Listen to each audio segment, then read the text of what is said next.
wabarakatuh. Anak-anak Ibu kelas 10 IPS.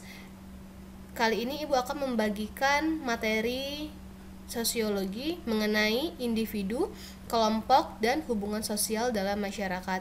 Ini adalah bab kedua dan ini merupakan bab terakhir di semester ganjil. Oke, langsung saja. Adapun indikator pencapaian kompetensi, yang pertama menjelaskan realitas individu, kelompok, dan hubungan sosial di masyarakat. Yang kedua, menjelaskan pengertian nilai dan norma sosial. Yang ketiga, mengenai keteraturan dan tertib sosial. Oke, adapun tujuan pembelajaran pada materi ini silakan dibaca sendiri. Ini akan Ibu lanjutkan. Oke, nah yang pertama kita ke pengertian individu, kelompok, dan masyarakat. Individu merupakan seseorang ataupun pribadi yang terpisah dari orang lain yang hidupnya berdiri sendiri, bersifat bebas, serta tidak mempunyai hubungan organik dengan sesamanya ataupun orang lain. Jadi individu itu hanya terdiri atas satu orang. Kemudian kelompok sosial. Kelompok itu lebih ke arah sekumpulan manusia yang memiliki persamaan ciri dan memiliki pola interaksi yang terorganisir secara berulang-ulang serta memiliki kesadaran bersama akan keanggotaannya. Intinya kelompok sosial ini adalah terdiri atas beberapa individu. Dua orang itu termasuk kelompok sosial. Oke. Kemudian masyarakat adalah sekelompok orang yang hidup bersama di suatu tempat, kemudian dia berinteraksi satu sama lain dalam komunitas yang terorganisir. Jadi masyarakat ini lebih ke arah terdiri atas beberapa kumpulan masyarakat dan dia mendiami suatu wilayah yang relatif lama. Oke, itu adalah pengertian dari individu, kelompok sosial, dan masyarakat. Nah, selanjutnya kita berbicara mengenai interaksi ataupun hubungan sosial. Ada 3 macam. Yang pertama itu hubungan sosial individu dengan individu, kemudian individu dengan kelompok, yang ketiga kelompok dengan kelompok. Kalau individu dengan individu ini antara satu orang dengan orang lain, biasanya dia lebih ke arah ngobrol. Nah, itu merupakan satu contohnya.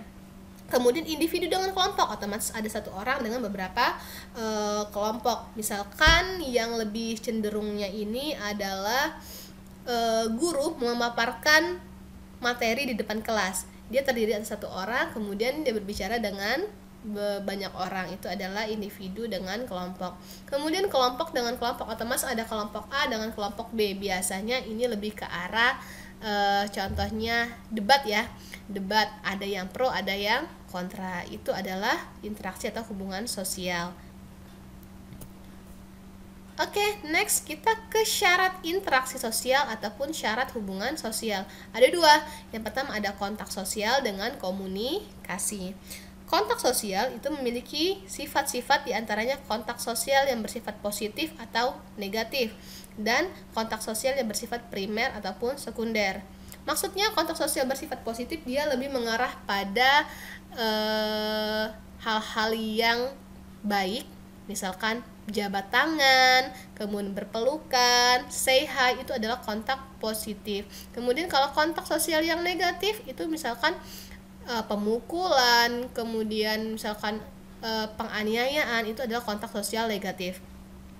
Ada kontak sosial yang bersifat primer dan sekunder. Kalau bersifat primer, ini adalah kontak sosial yang bertemunya secara langsung. Ada 2 orang misalkan bertatap muka, itu adalah kontak sosial primer. Sedangkan kalau sekunder, itu dia melalui media. Misalkan ada melalui telepon ataupun video call, ketemu muka tetapi tidak secara langsung. Itu adalah kontak sosial sekunder. Kemudian komunikasi. Komunikasi itu dia ada penyampaian informasi dan ada respon. Nah, komunikasi ini terdiri atas 5 unsur. Yang pertama komunikator, adanya komunikan, adanya pesan, adanya media, dan efek. Misalkan komunikator itu adalah orang yang menyampaikan informasi. Kalau komunikan itu adalah orang yang menerima komunikasi atau menerima informasi. Kemudian ada pesan, ada informasinya, kemudian ada media.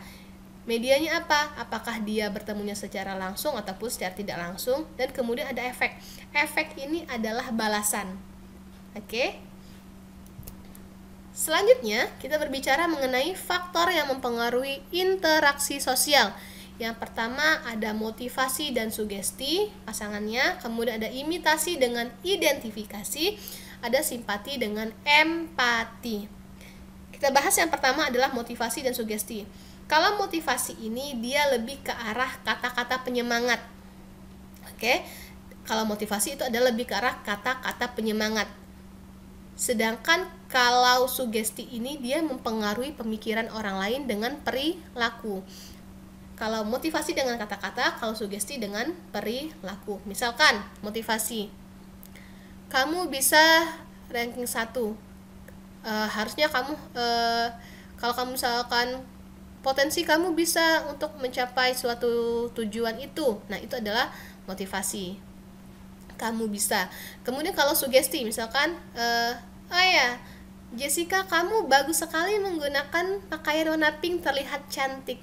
Oke, dia mempraktekannya dengan perilaku. Terus kemudian misalkan Jessica tadi menggunakan warna pink, nah kan ternyata cocok kamu menggunakan warna pink. Nah, itu adalah sugesti. Kemudian imitasi dan identifikasi. Imitasi dengan identifikasi ini sama-sama meniru. Cuma kalau imitasi ini dia menirunya sebagian, kalau identifikasi secara keseluruhan. Maksudnya apa, Bu? Imitasi dia peniruan sebagian. Dia memiliki seorang idola misalkan. Dia hanya menirukan salah satu bagian dari idolanya, misalkan rambut. Ada yang menyukai Bob Marley. Oke, rasta. Dia meniru rambut Bob Marley kan itu gimbal. Nah, dia meniru cuma rambut gimbalnya saja. Itu adalah imitasi. Dia meniru sebagian dari orang itu. Kalau identifikasi keseluruhannya dari ujung kepala sampai ujung kaki, mulai dari rambut, kemudian dari segi pakaian, cara berbicara, cara hidup itu ditirunya. Itu adalah identifikasi. Oke, kemudian kita berbicara mengenai simpati dan empati. Ini adalah ketertarikan rasa. Namun kalau simpati ini hanya sekedar menonjolkan rasa, rasanya ada rasa sayang, rasa cinta, rasa sedih, rasa haru, rasa duka. Tapi kalau empati ini dia adalah cerminan perilakunya. Oke, kalau empati ini adalah cerminan perilakunya. Misalkan kalian melihat pengemis di jalanan. Ketika itu kalian merasa sedih. Rasa sedih itu adalah wujud dari simpati. Oke, kalau empatinya apa? Dia kan berbentuknya perilaku. Karena kalian sedih, karena kalian kasihan, kalian memberilah uang kepada si pengemis. Nah, itu adalah empati. Oke. Kemudian kita berbicara mengenai bentuk interaksi sosial. Bentuknya ada 2. Yang pertama ada asosiatif, yang kedua ada disosiatif. Kalau proses asosiatif ini dia mengarah pada persatuan atau integrasi sosial, lebih ke positif. Yang pertama ada kerja sama, yaitu sebagai usaha bersama antara individu dengan kelompok untuk mencapai tujuan bersama. Kemudian ada asimilasi akulturasi. Kalau asimilasi ada usaha mengurangi perbedaan antara individu guna mencapaikan tujuan kesepakatan berdasarkan kepentingan. Kemudian akulturasi berpadunya 2 kebudayaan yang berbeda membentuk suatu kebudayaan baru dengan tidak menghilangkan ciri-ciri kepribadian masing-masing.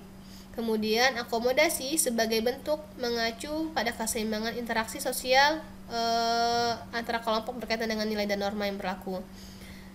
Kalau akomodasi ini lebih ke cara bagaimana dia menyelesaikan permasalahan atau konflik.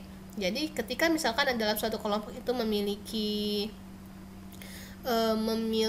permasalahan, bagaimana permasalahan itu diredam, itu adalah akomodasi. Sedangkan proses disosiatif itu adalah proses oposisi, dia selalu bertentangan, dia selalu berarah pada ke negatif. Oke, dia itu ada cara melawan seseorang atau kelompok demi meraih tujuan tertentu. Caranya apa saja? Yang pertama ada persaingan, jelas, kemudian ada kontroversi dan pertentangan. Itu adalah bentuk dari interaksi sosial. Oke, selanjutnya kita berbicara pada status dan peran individu, kelompok, dan masyarakat. Status dan peran. Kalau status itu adalah posisi kita di masyarakat sebagai apa? Oke, bagaimana orang menilai kita di masyarakat, serta peran kita apa di masyarakat itu, guna kita apa di masyarakat. Nah, dalam status, dalam memperoleh status, kita itu memiliki 3 cara. Yang pertama, ascribe status, kemudian achieve status, dan stagnant status. Kalau ascribe status ini lebih ke arah faktornya, faktor keturunan atau faktor kelahiran. Misalnya, kalian terlahir dari keluarga kaya, otomatis kalian adalah orang-orang kaya.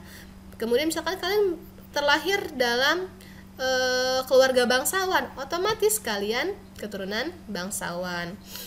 Misalkan kalian berasal dari kelompok keluarga yang kurang mampu, otomatis kalian berada pada kelompok yang kurang mampu. Semakin tinggi posisi kalian di masyarakat, maka kalian akan semakin dihargai. Makin rendahlah kalian posisinya di masyarakat, maka orang sangat kurang untuk menghargai orang lain. Itu adalah status. Oke. Ascribe status itu dari kelahiran, dari pertalian darah. Kemudian achieve status. Achieve status ini kalian memperoleh posisi itu melalui usaha. Oke, melalui usaha. Misalkan kalian berasal dari keluarga yang kurang mampu, misalkan bapaknya adalah seorang petani. Bapaknya seorang petani, otomatis dia itu berasal kalau misalkan dilihat dari masyarakatnya adalah kelas-kelas yang menengah ke bawah, yang kurang mampu. Tetapi dengan usaha, dengan usaha bapaknya memiliki anak dan disekolahkan hingga menjadi dokter. Otomatis yang awalnya dari rendah, anaknya menjadi dokter, otomatis posisi keluarganya akan menjadi tinggi. Jadi penghargaan terhadap keluarganya itu lebih. Itu adalah achieve status. Kemudian assign status. Assign status ini dia melalui jasa. Biasanya lebih cenderung jasa-jasa yang tidak terlupakan seperti perjuangan guru, perjuangan pahlawan. Itu adalah status. 3 cara memperoleh status. Yang pertama ascribe melalui keturunan atau pertalian darah, kemudian achieve status itu melalui usaha, yang ketiga assign status itu melalui jasa. Nah, status itu berkaitan dengan peran. Kegunaan kalian di lingkungan masyarakat itu seperti apa tergantung statusnya. Misalkan kalian berasal dari keluarga yang notabene keluarganya tokoh agamawan. Kalau dari agamawan, misalkan anak Pak Haji, anak Kiai, anak pendeta, itu kan memiliki status yang biasanya diperlukan ketika memutuskan suatu perkara ataupun permasalahan. Jadi biasanya bagaimana Pak Kiai, pendapat Pak Kiai, bagaimana Pak Ustadz, bagaimana Pak Pendeta. Nah, artinya di situ ada peran lah yang digunakan.